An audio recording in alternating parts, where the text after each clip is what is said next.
नमस्कार। आइए शुरू करते हैं शास्त्रों की बात धर्म के साथ। आज मैं आपको चाणक्य के जीवन से जुड़ी एक शिक्षाप्रद कहानी सुनाने का प्रयास करना चाहूँगी, जिससे ज़रूर आपको कहीं ना कहीं कुछ अच्छी सीख मिलेगी। तो आइए शुरू करते हैं इस कहानी का प्रारंभ।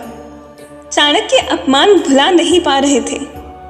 शिक्षा की खुली गांठ हर पल एहसास कराती थी कि धनानंद के राज्य को शीघ्र अतिशीघ्र नष्ट करना है।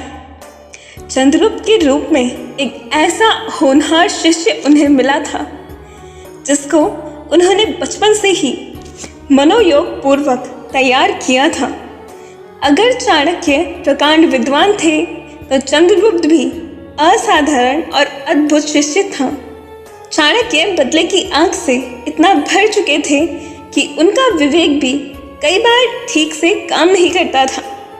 चंद्रगुप्त ने लगभग 5000 घोड़ों की छोटी सी सेना बना ली थी।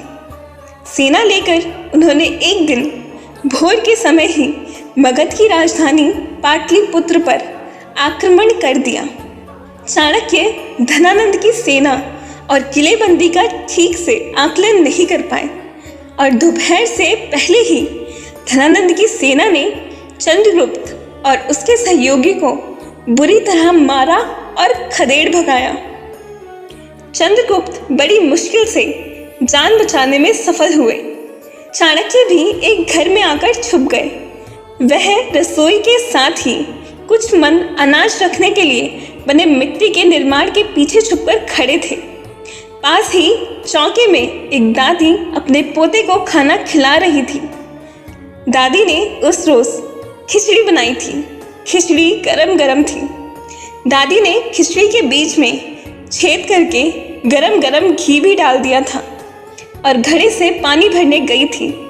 थोड़ी ही देर के बाद बच्चा जोर से चिल्ला रहा था और कह रहा था, जल गया जल गया। दादी ने आकर देखा तो पाया कि बच्चे ने गर्मा गर्म खिचड़ी के बीच में उंगलियां डाल दी थी।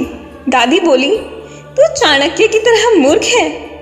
अरे गरम खिचड़ी का स्वाद लेना हो तो उसे पहले कोने से खाया जाता है, और तूने मूर्खों की तरह बीच में ही हाथ डाल दिया और अब रो रहा है।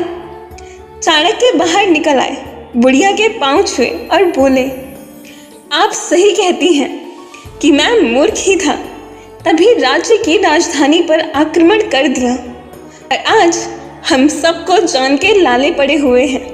चाणक्य ने उसके बाद मगध को चारों तरफ से धीरे धीरे कमजोर करना शुरू किया और एक दिन चंद्रगुप्त मौर्य को मगध का शासक बनाने में सफल हुए।